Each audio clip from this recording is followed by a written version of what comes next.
Challenge को स्वीकार करता हूँ। गुड़ा जी मेरे पे आरोप लगाएं, मेरा नार्को टेस्ट कराने का इंतजाम करें, हर आरोप पे अपना नार्को टेस्ट देने को तैयार हूँ, हर आरोप पे। आरोप लगा रहे हैं, कुछ आपका मन दुखी हुआ है तो क्या कुछ निश्चित रूप से मैं जिसको अपना छोटा भाई मानता हूँ, मुझे तो फिर भी वो परसों से आरोप लगा रहे हैं मेरे को। तो मैं उन पर केस करने जा रहा हूँ, मानहानि का FIR दर्ज करने जा रहा हूँ आजकल में। मेरे को तो फिर 3 दिन लग गए कि मैं ये सोचूं यार मैं अपने छोटे भाई के खिलाफ कैसे मुकदमा दर्ज कराऊं, लेकिन उनको तो सेकंड नहीं लगे कि कैसे अपने बड़े भाई के खिलाफ वो आरोप लगाएं। मुझे गुड़ा जी ने वीटो दिया हुआ है कि आप कभी मेरे को जिंदगी में कोई बात कहोगे तो मैं उस बात पे खरा उतरूंगा, और उस पर वो मेरे पे आरोप लगा रहे हैं। इसका मतलब या तो वो तब गलत थे जब उन्होंने मेरे को वीटो दिया, वीटो का अधिकार दिया, या अब गलत है जब मेरे पर आरोप लगा रहे हैं। कोई एक्शन लिया जाएगा पार्टी की तरफ से? पार्टी किस बात का एक्शन है? पार्टी का एक्शन लेना ले लिया, बर्खास्त कर दिया। पार्टी से निकालेंगे या अभी? मैंने कहा तो पार्टी देखी क्या करे, वो अधिकार क्षेत्र मेरा नहीं है कि मैं पार्टी के निर्णय के बारे में कुछ कह सकूं, लेकिन मैं इतना कह सकता हूँ गुड़ा जी ने अच्छा नहीं किया। गुड़ा जी को जिंदगी के कभी किसी काल में इस बात का बड़ा अफसोस होगा, जब बहुत शांति के साथ शांत चित्त से बैठ के सोचेंगे तो उनको लगेगा कि उनकी छवि इससे बहुत खराब हुई है। लोग ये मानते हैं, हम तो ये मानते हैं मजबूत आदमी होता है वो बहुत विश्वास में खरा उतरता है। अगर विश्वास में कभी कोई चीज़ किसी मजबूत आदमी को बता दी जाती है, उसको जिंदगी भर जाहिर नहीं करता वो कभी। गुड़ा जी की ये बात सामने आ चुकी है कि अगर जिंदगी में कोई इन पर विश्वास करेगा तो कभी उससे नाराज हो जाएंगे तो उसके विश्वास को तोड़ देंगे। ये जो केस आप दर्ज कराने में ये इंडिविजुअल कराने, मैं इंडिविजुअल कराऊंगा क्योंकि मेरे पे उन्होंने इंडिविजुअल बातें कही हैं। मेरे केस से विधानसभा के किसी प्रोसीडिंग का कोई लेन देन नहीं है, क्योंकि उन्होंने मुझ पर जो आरोप लगाए हैं वो सदन से बाहर लगाए। अगर सदन के अंदर लगाए होते तो मैं विशेष अधिकार का नोटिस देता, लेकिन मेरे पे सदन से बाहर आरोप लगाए हैं, इसलिए इसका सदन की किसी कार्रवाई से या कांग्रेस के किसी भी नेता से कोई लेन देन नहीं है। न मैंने किसी से राय ली है, न मैंने किसी से पूछा है। सर ऐसे व्यक्ति जिस पे खुद आपराधिक मुकदमे दर्ज हो उनके खिलाफ आप मैंने कहा ना, मेरे को ये आरोप लगा, ये कोर्ट में जाने के लिए भी 3 दिन तक सोचना पड़ा है। मैं गुड़ा जी की जैसे नहीं कर सकता। ऐसे व्यक्ति की गिरफ्तारी होनी चाहिए। मैंने क्या कहा, मैं तो ये कह रहा हूँ माफ़ी मांगनी चाहिए उनको। जो कुछ उन्होंने किया बिना शर्त माफ़ी मांगे, जो कुछ उन्होंने कहा जिस इसके लिए कहा उसके लिए बिना शर्त माफ़ी मांगे और अपनी बातों को वापस। वो तो कह रहे हैं मैंने गलती नहीं की, कोई मैं किस बात की मांगूंगा? हम लोगों पर आरोप लगा के उन्होंने गलती नहीं करी। एक तरफ थोड़ी देर पहले तक कहते हैं बड़ा भाई, और अचानक आरोप लगा देते हैं। या तो बड़ा भाई मानने में उन्होंने गलती करी तो उसका प्रायश्चित उनको करना चाहिए। भाई जी, वो तो सार्वजनिक रूप से जब जा रहे हैं अभी यात्रा पे, तो उन्होंने यात्रा करते करते लोगों को संबोधित करते करते ये कहा है कि मेरे पास बार बार रंधावा जी का फोन आ रहा है और वो ये कह रहे हैं कि हम आपको वापस से मंत्री बना देंगे, लेकिन आप अपनी गलती स्वीकार कर लो, माफी मांग लो, वापस आ जाओ, हम आपको मंत्री बना देंगे। मेरे को तो इस किसी बात की जानकारी नहीं है कि ऐसा कुछ हुआ, नंबर 1 बात। नंबर 2 बात, अब गुड़ा जी सच बोल रहे हैं झूठ बोल रहे हैं इस पर भी किसी को विश्वास नहीं है। और जहां तक माफी मांगने का सवाल है, माफी से बड़ी तो कोई सजा होती नहीं है। किसी भी फील्ड में, किसी भी क्षेत्र में, किसी भी गलती पे अगर आदमी मन से आत्मा से स्वीकार करके माफी मांगता है तो ये उसके लिए सबसे बड़ी सजा है।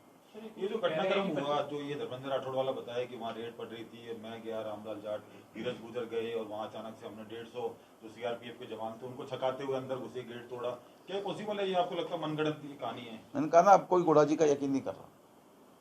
गुड़ा जी खुद अपने आप को अपराधी साबित कर रहे हैं।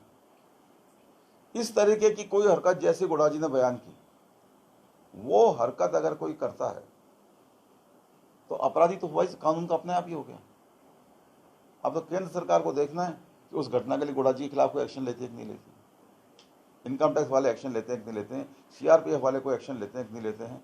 और जिस तरह की डायरी का वो जिक्र कर रहे हैं, उस तरीके की डायरी का कोई अस्तित्व भी है कि नहीं है ये भी पता नहीं है, क्योंकि कोई सीजर मीमो नहीं बना, कोई इनकम टैक्स की किसी कार्रवाई में उस डायरी का जिक्र नहीं है, इनकम टैक्स की किसी कार्रवाई में गुड़ा जी का जिक्र नहीं है। अगर होता तो कोई ना कोई एक्शन अभी होता। मैं ये दावा नहीं कर रहा हूँ कि भाई मेरे को इनकम टैक्स की सारी बातों की जानकारी होगी। मैं एक सामान्य विवेक की बात कर रहा हूँ कि कि अगर गुड़ा जी का कहीं जिक्र होता, गुड़ा जी अब तक तो कांग्रेस के मंत्री थे ना, अगर कोई जिक्र होता तो उनके खिलाफ कार्रवाई होती। इनकम टैक्स वाले बताते, पत्रकार इतने खोजी होते हैं कि दिल्ली का कोई ना कोई पत्रकार खोज निकालता कि साहब गुड़ा जी का नाम इसमें, कांग्रेस के मंत्री का नाम इसमें है। तो ये सारी बातें मनगढ़ंत हैं, इनकी कोई लीगल सेंटिटी नहीं है, इनकी सच्चाई का कोई प्रमाण नहीं है। सुनवाई तक का मौका नहीं दिया गया, जबकि 25 सितंबर वाली घटना के लिए आज तक कोई कार्रवाई नहीं की। देखिए, सुनवाई का मौका तो उसको दिया जाता है जिसकी कोई बात सुनी नहीं गई हो। उनकी सारी बातें सुनी गई हैं, पूरा राजस्थान सुन रहा, उन्होंने क्या क्या बोला, यूट्यूब पे चल रहा है। तो सुनवाई का मौका देने के बाद उनकी बेईमानी है, नंबर 1 बात। नंबर 2 बात, चाहे गुड़ा जी हों, चाहे महेश जोशी हों, चाहे कोई तीसरा हो, कोई चाहे चौथा हो, कोई अकेला ये दावा करे कि मैंने अशोक गहलोत जी की सरकार को बचा लिया, तो वो खुशफहमी में है। इस सरकार को बचाने वाला सबसे बड़ा कोई अगर आदमी तो अशोक गहलोत जी खुद हैं, जिनके प्रति सारे लोगों में यह विश्वास था। उन्होंने खुद आगे बढ़ के कहा किसी लालच के आगे झुकेंगे नहीं, उनमें गुड़ा जी भी शामिल है, जो किसी लालच के आगे नहीं झुके, किसी प्रेशर के आगे नहीं झुके। सब लोगों ने मिलके, जो 102 लोग थे, उन्होंने अशोक गहलोत जी की सरकार बचाई है। ये अशोक गहलोत जी की अपनी पर्सनैलिटी थी, अपना व्यक्तित्व था, उनके प्रति सारे लोगों का विश्वास था, आस्था थी, जिन्होंने अशोक गहलोत जी में विश्वास रखा और अशोक गहलोत जी की सरकार को बचाई। कोई व्यक्ति कहे, मैं कहूँ यार मैंने सरकार बचा दी, तो मैं खुशफहमी में हूँ। गुड़ा जी कहें, कोई तीसरा कहे, चौथा कहे, किसी एक ने सरकार नहीं बचाई। एक सामूहिक प्रयास था, और सामूहिक प्रयास इसलिए संभव हो पाया कि सब लोगों का अशोक गहलोत जी में विश्वास था। और जैसे ही ये सब कुछ होगा, मैं वो सब कुछ निकाल के लेके आऊंगा जो मैंने कहा है सदन में, क्योंकि एक चीज मैंने जो सदन में दिखाई थी वो ट्रेलर था, पिक्चर अभी बाकी है। मतलब ब्लैकमेल कर रहे हैं, यही हुआ ना इसका मतलब। जो बात आप कह रहे हैं इसका मतलब तो ये ब्लैकमेलिंग हो रही है। उनको जो करना है करें, सरकार बदले की भावना से काम नहीं करती। कम से कम कांग्रेस की और अशोक गहलोत जी की सरकार बदले की भावना से काम नहीं करती। कोई भी कार्रवाई बदले की भावना से नहीं, आज तक भी नहीं करी है और आगे भी नहीं करेंगे। लेकिन अगर कुछ फैक्ट सामने आते हैं, कोई बात अगर कार्रवाई करने लायक होती है किसी के भी खिलाफ, चाहे वो गुड़ा जी के खिलाफ हो, चाहे मेरे खिलाफ हो, चाहे किसी और के खिलाफ हो, कानून सम्मत कार्रवाई जो भी होगी वो की जाएगी। उसमें कोई भेदभाव नहीं है।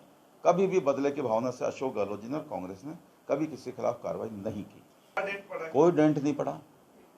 इससे एक बात और जाहिर हो गई कि भारतीय जनता पार्टी जितने भी मुद्दे सामने लेके आती है वो झूठ पे आधारित होते हैं।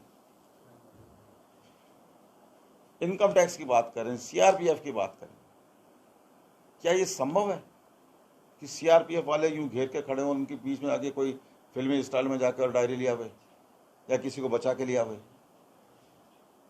और भारतीय जनता पार्टी जैसी पार्टी जो हमेशा बदले की भावना से काम करती है, वो छोड़ दे उस आदमी को? कहीं जिक्र तो है क्या सीआरपीएफ की रिपोर्ट में या इनकम टैक्स की रिपोर्ट में गुड़ा जी वहां गए थे? इन सारी बातों का कोई अस्तित्व नहीं है, ये मनगढ़ंत बातें हैं। कोई डायरी वायरी की बात, अगर कोई डायरी होती तो अब तक सीआरपीएफ वाले इनकम टैक्स वाले छोड़ते क्या? गुड़ा जी को अपराधी बना देते। गुड़ा जी खुद अपने आप को अपराधी साबित कर रहे हैं, ये गुड़ा जी की मर्जी।